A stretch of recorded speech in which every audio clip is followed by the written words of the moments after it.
Alright, let's get started with the third topic of research aptitude, hypothesis and sampling. Hypothesis testing can be a bit tricky, but we'll understand this in depth so that any questions that come your way, you can easily solve this. So, I've already completed research theories and process to research. And for notes, flashcards, and MCQs, you can go to spacerevision.com. I've also added the links below to these videos down in the description if you want to check them out. For today, let's focus on sampling and hypothesis testing.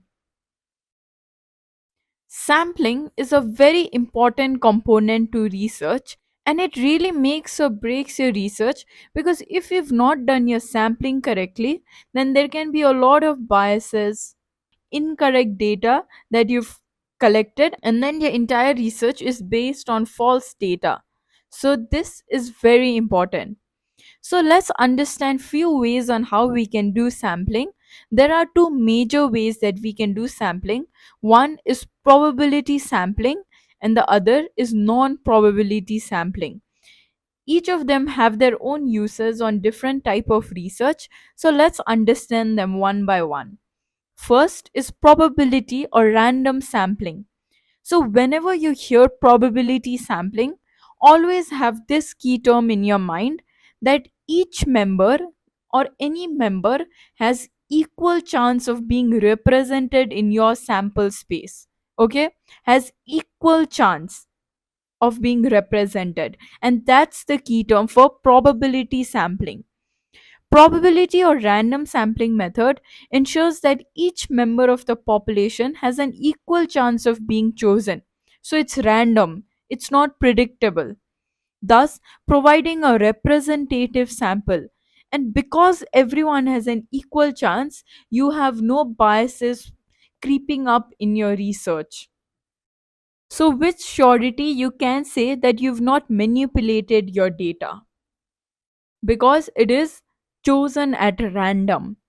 So there are different types of probability or random sampling. There are stratified random sampling, simple random sampling, systematic sampling, cluster sampling, and multi-stage sampling.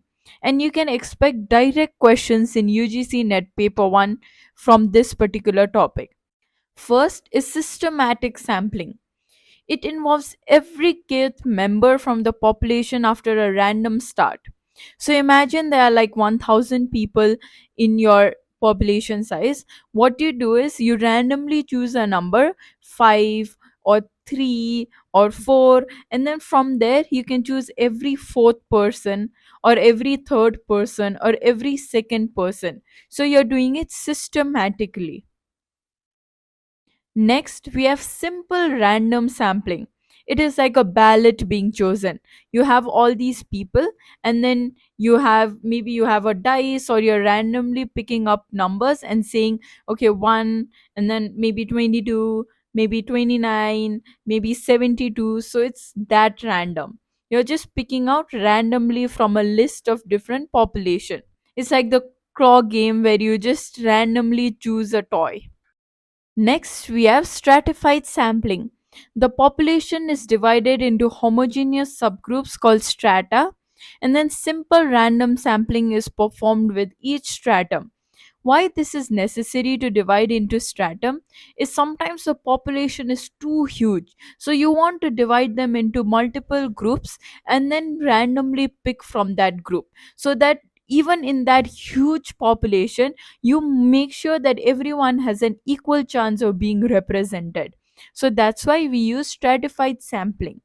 So you divide them into different stratas, and from here you randomly choose. Cluster sampling. The population is divided into clusters, and then a simple random sample of clusters is selected. You might say that it's quite similar to stratified random sampling, and it is. The only difference is in stratified random sampling, you've divided them into groups, and from that group, you've randomly selected. But in cluster sampling, you've divided them again randomly into clusters, and the entirety of that cluster is chosen. Not just randomly from inside the cluster, but the entire cluster. It's still random. There's an equal representation of everyone, it's just the entire cluster is chosen.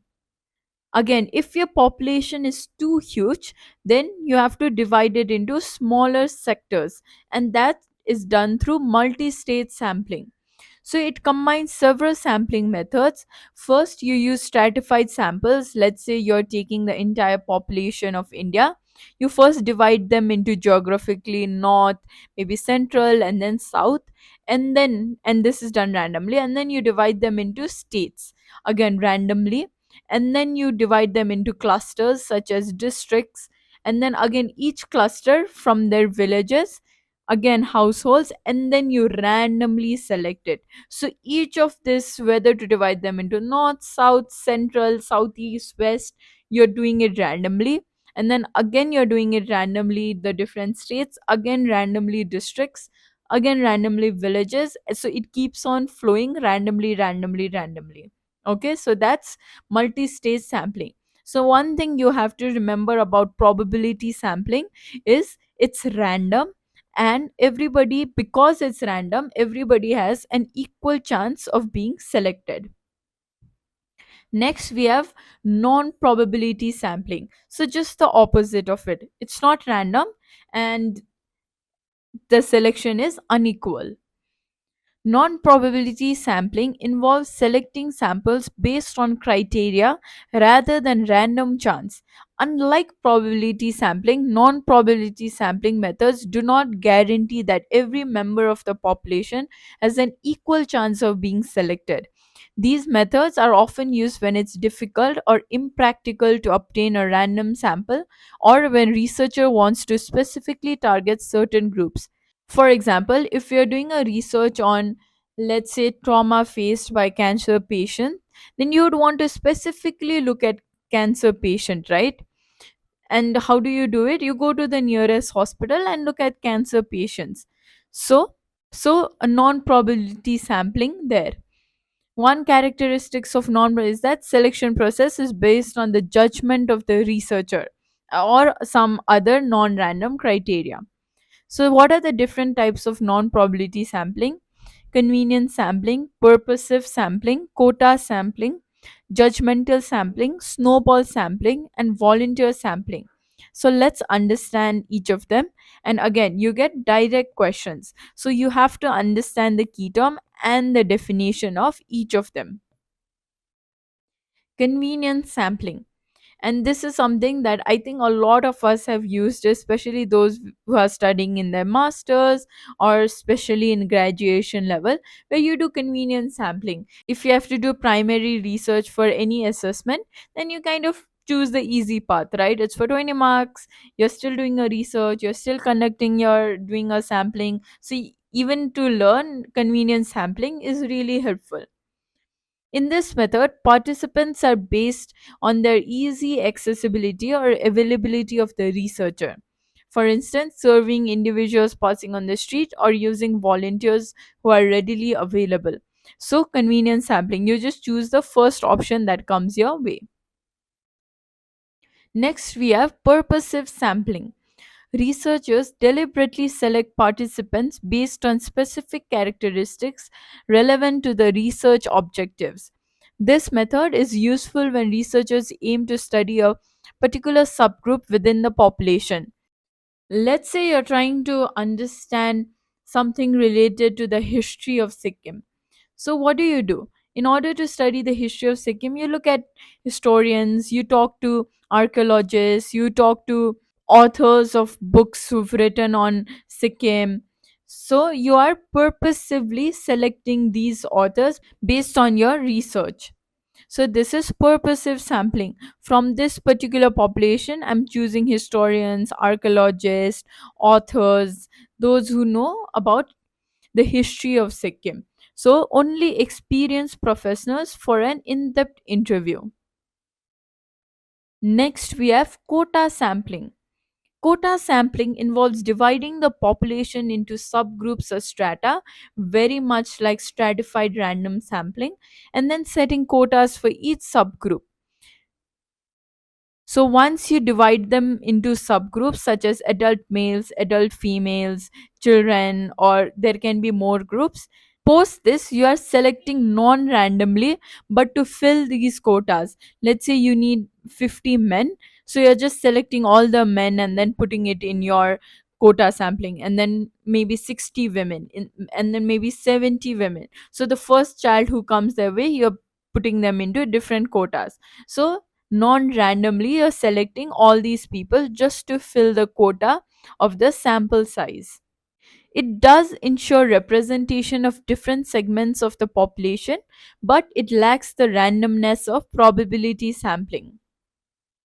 Judgmental sampling, also known as authoritative sampling, this method relies on the judgment of the researcher to select the participants who are deemed to be most appropriate or relevant to the research objective. I'll give you an example. There's a page that I follow in Instagram, and it's called millionaire something. So this influencer, he goes around asking millionaires tips on how to be a millionaire, or tips on how did they do their business related tips, stocks related tips. So what he does is, he through his judgment selects these millionaires. So he goes probably to expensive places in order to spot the millionaires. So according to this particular influencer, whoever is most appropriate or relevant for his channel, he seeks them. So it is judgmental sampling. Based on your research, who do you think could be the best appropriate person to interview? So it's subjective and based on researchers' expertise. Snowball sampling. I'm quite a fan of snowball sampling because I've used it a lot in my undergraduation and post graduation. Maybe not for this exact reason why snowball sampling is used, but because of my ease of convenience. So, in snowball sampling, and I think you've used it too, when you send a WhatsApp group to a particular saying, hey, can you fill my survey and can you also send it to your friends? So, you send it to your friends and then they send it to their friends. But it is a very useful method, especially when you're interviewing population of interest and they're difficult to access, such as hidden or marginalized communities. For example, let's say you're doing a research on Alcoholic Anonymous, and then you want to look at all the alcoholics. Because it's a taboo to be alcoholic in our community, or in most communities, then you don't really find people saying, hey, I'm an alcoholic, interview me, right? What do? Maybe you find one or you find two, and then you hope that they will send it to their alcoholic friends, because that's more likely that if you find one, then they can send it to the other, and then they can send it to the other. So this is the reason why you use snowball sampling. But for ease, convenience, I feel most graduates, undergraduates, high school students use it as well. Next, we have volunteer sampling. Participants self select to be a part of the study, and whenever you see surveys in LinkedIn, or whenever you see surveys in Instagram, then that's volunteer. You're volunteering to be a part of that survey. This often occurs when individuals respond to advertisements or invitations to participate in research voluntarily. Sometimes there's a cash reward attached to it as well. While it's convenient, it can introduce biases as volunteers may differ systematically from non volunteers. And there was a particular research we learned about this in the previous video.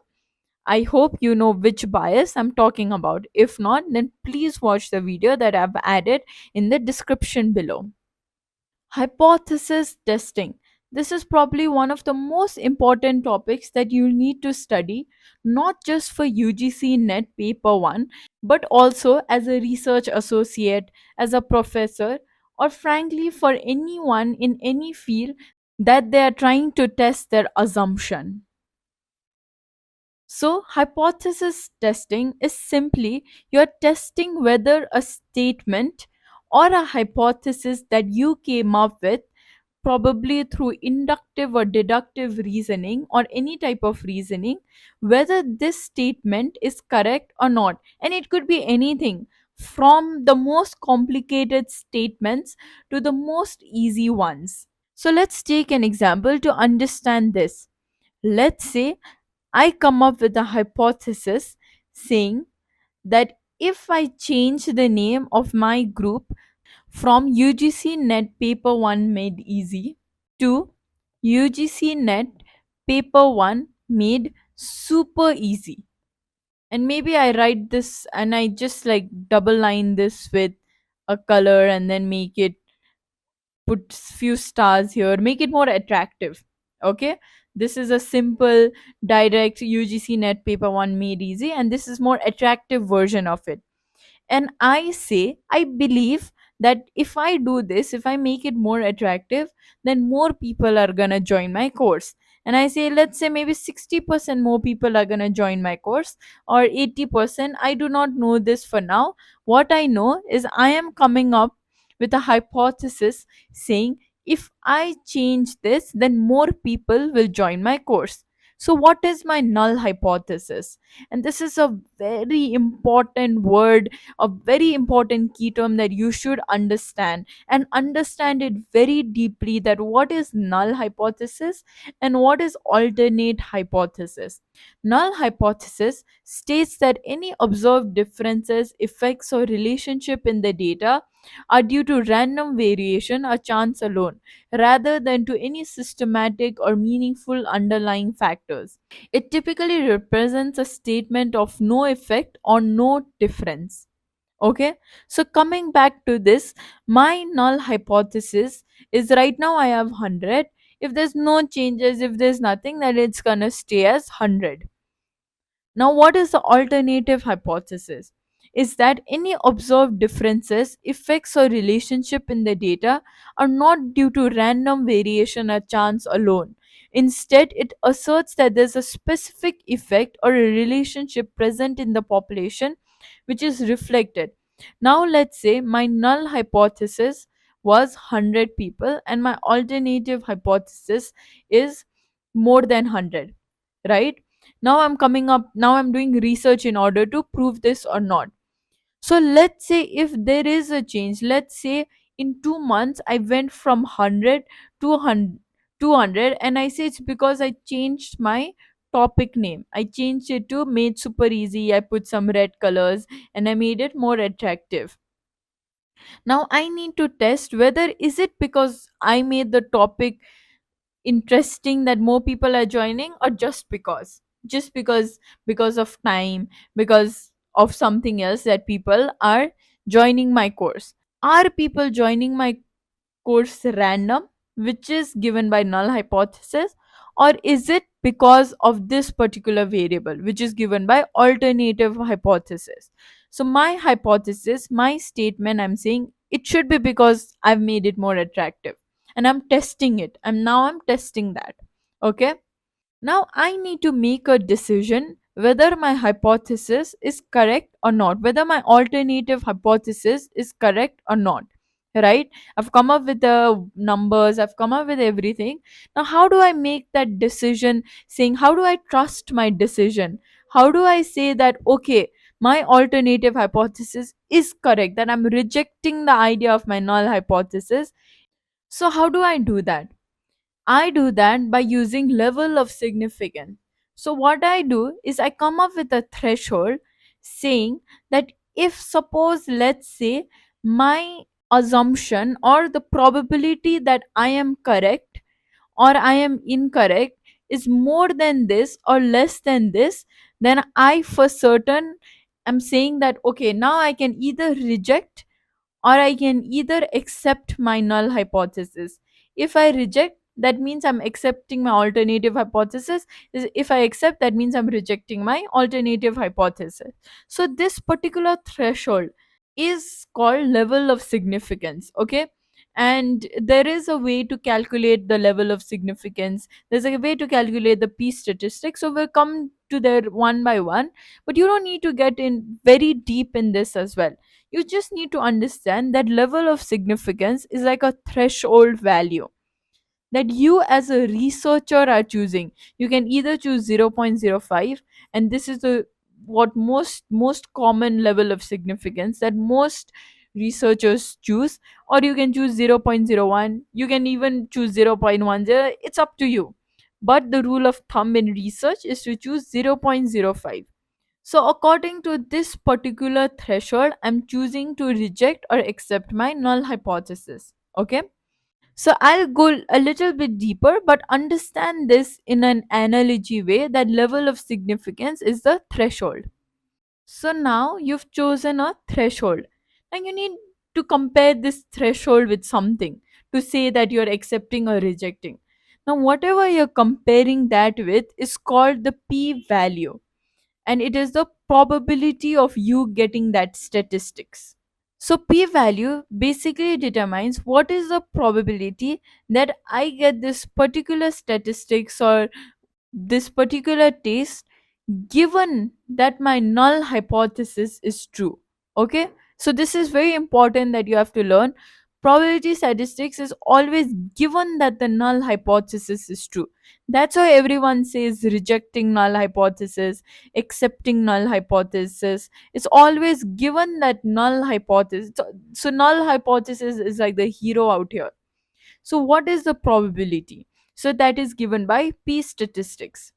So next term comes p statistics.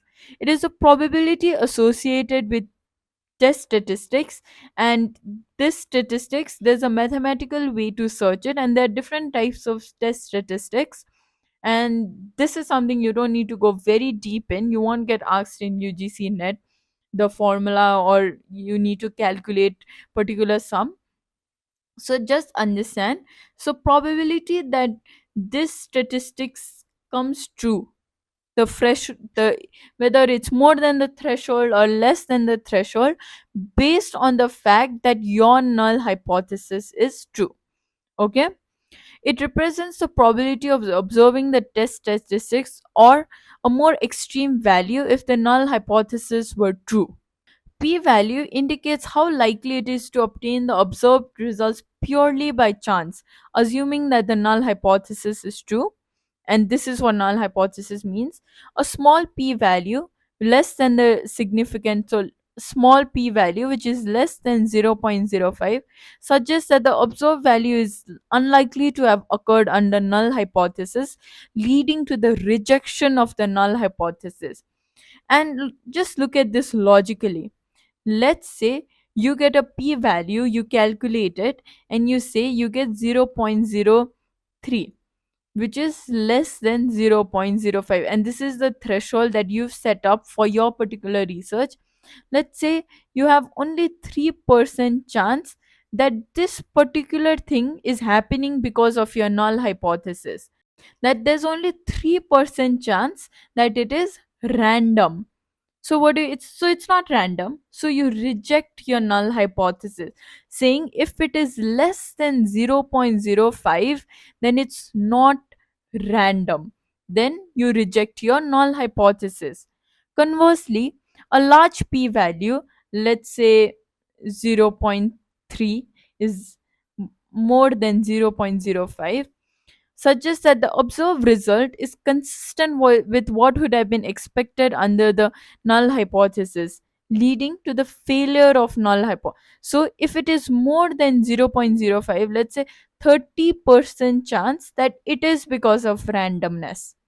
So that means you are accepting your null hypothesis, or you're not rejecting your null hypothesis. Got it? So here is shown by the threshold. So this is the p value. This is your threshold. Now this is the rule of thumb you have to remember. I've explained to you logically so that you can quickly get answers in your UGC net paper 1. Time is of an essence. If your p value is less than 0.05, then what do? You reject your null hypothesis. But if your p value is more than 0.05, then you accept your null hypothesis. If you are assuming that your alpha level of significance is 0.05. Now, if it is 0.01, then it goes like this. If your p value is less than 0.01, then you reject your null hypothesis. If your p value is more than 0.01, then you accept your null hypothesis. If you choose your alpha to be 0.01. Okay? Now, when you are doing this, you can be wrong. You're just human, right? Because you're just assuming that my level of significance is 0.05. You can even assume it to be 0.10. You can assume it to be anything. And you're also calculating your probability value based on certain assumption of the sample data, based on certain assumption of the test statistics. So, because there are so many assumptions, errors can creep in. And what are the errors that can creep in is type 1 and type 2 error. So, type 1 error is known as false positive. This occurs when the null hypothesis is rejected even though it's actually true. So, coming back to my example, what was my null hypothesis?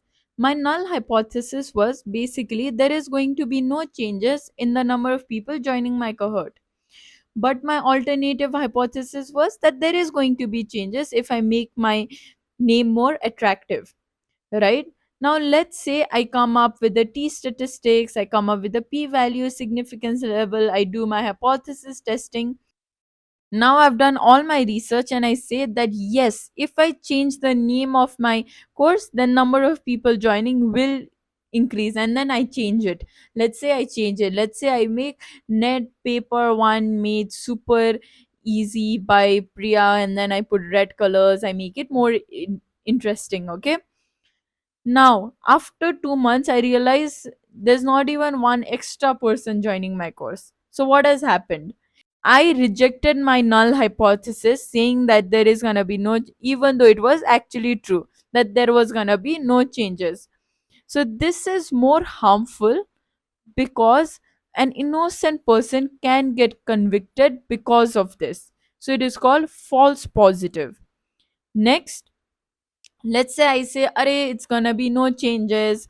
Why do we need to do it? And I make no changes, but it happens so that if I had changed, then 100 more people would have joined. So it is called false negative type 2 error, which occurs when null hypothesis is not rejected even though it is actually false. For example, a significant effect might be missed, like more people joining my course. Got it? So this is with type 1 and type 2 error. So whenever we're doing hypothesis testing, a lot of tests follow normal distribution. So, normal distribution is also known as Gaussian distribution.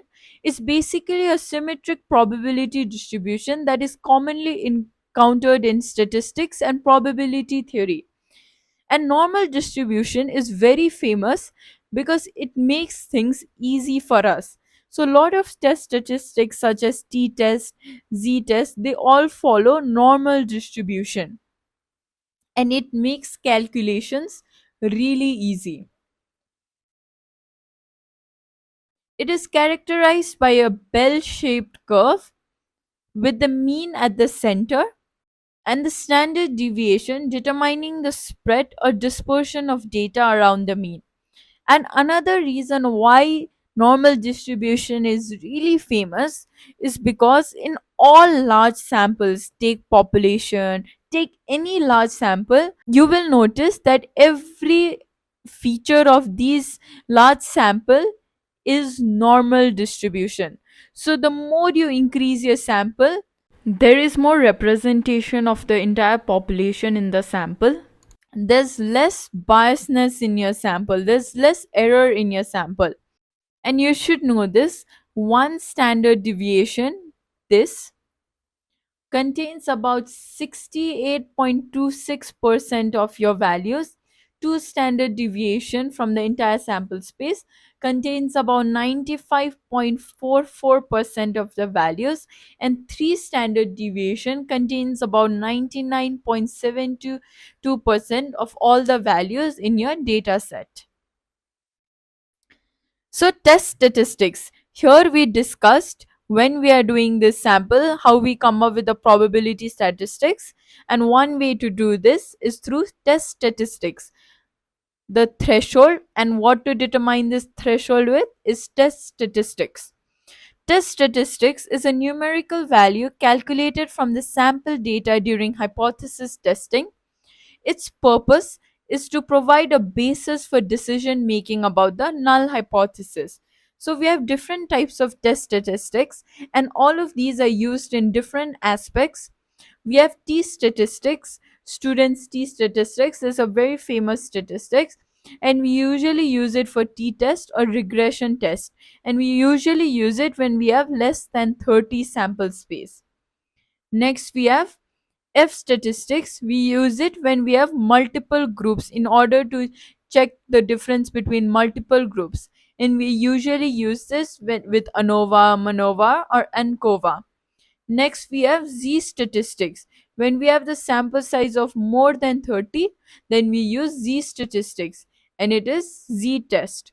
Next, we have, if we have non-parametric test, then we use chi-square test. So we have T statistics, we have Z statistics, F statistics, and chi-square test. So right now I used another key term which is called non-parametric and parametric. So we'll just learn what does that mean. Parametric tests are statistical tests that make assumptions about the population distribution from which sample is run, and the assumption is that it is normally distributed. Non-parametric test makes an assumption that it's not normally distributed. It could be even positively or negatively distributed. So examples of parametric tests are t-test, ANOVA, linear regression, Pearson's correlation. And examples of non-parametric tests are Wilkinson signed rank test, Mann-Whitney's U-test, Krusell's-Wallace test, Pearson's correlation, and chi-square test. Now, you've learned a lot of theory on statistics and hypothesis testing. Let's do some bit of practical in order to understand these statistics in a deeper way. So, first is average. And average is probably one of the most common descriptive statistics that almost everyone, every researcher tends to look at. And because it's easy, you just take the entire sample size and you divide by the number of the sample. So that's mean. You take the entire numbers and then you divide it by the number of population. So 3 plus 2 plus 1 divided by 3, and this will be the average. So average number of people taking my course, average number of people having iPhones, average number of people having Samsung phones. So it gives you an easy estimate and a descriptive analysis of what's happening in that population.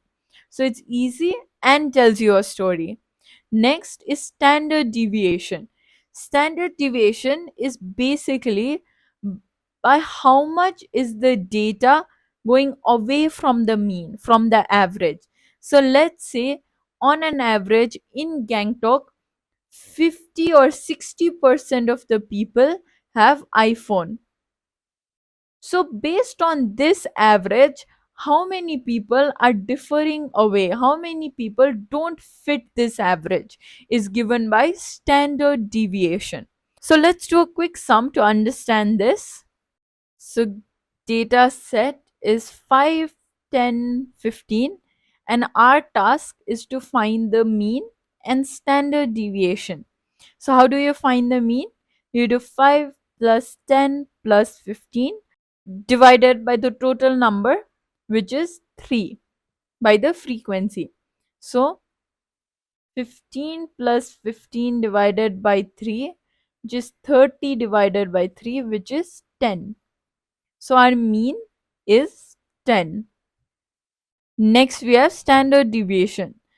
So for standard deviation, you take the same data, 5 minus 10 plus 10 minus 10 plus 15 minus 10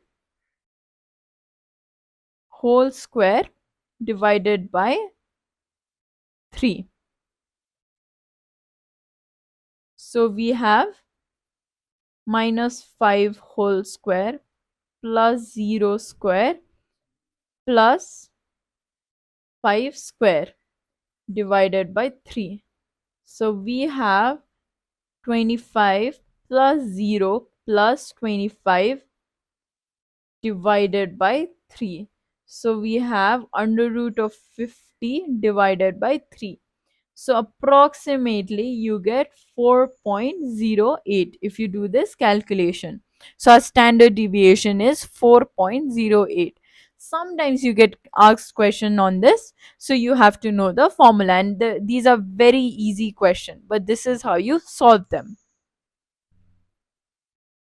Next, we have the correlation coefficient and the Spearman's rank correlation. I think this is something you are quite familiar with. Correlation coefficient is basically you are checking how the data is moving based on two variables, and same with Spearman's rank correlation. The only difference, this is a parametric test and this is a non-parametric measure. So you're assuming this is normal distribution and you're assuming this is non-normal.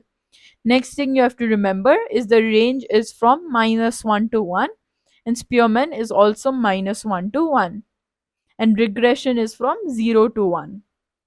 Next we have kurtosis. Now we discuss normal distribution a lot, but what are the distribution other than normal distribution, right? There can be multiple types. So we have kurtosis and skewness to explain this, and it tells us about the shape of the distribution relative to a normal distribution. So if normal distribution is like this, what is kurtosis? What is different than this? So lepticortic means it's more positive. The values are peaked around the mean. Platycortic is more negative. Values are peaked around the extreme. And mesocortic is basically normal distribution. It has zero kurtosis. And finally, we have the last topic for today's video, which is skewness. So if your mean is equal to median is equal to mode, which means a symmetrical data, then you have no skewness and it means it's a normal distribution. But if it is skewed in a positive direction, that means it's positively skewed. And you have to remember this, that in positive skewness, your mode is less than median is less than mean. So mean is more than median is more than mode. But if it is skewed in a negative direction, that means it's negatively skewed and your mean is less than median is less than mode. So, if you want help remembering all these complicated concepts that you just learned in Research Aptitude, as well as a whole bunch of other concepts in UGC Net Paper 1, then log into Space Revision and you can study through flashcards. And these flashcards will help you remember and help you remember for years to come, not just for the exams.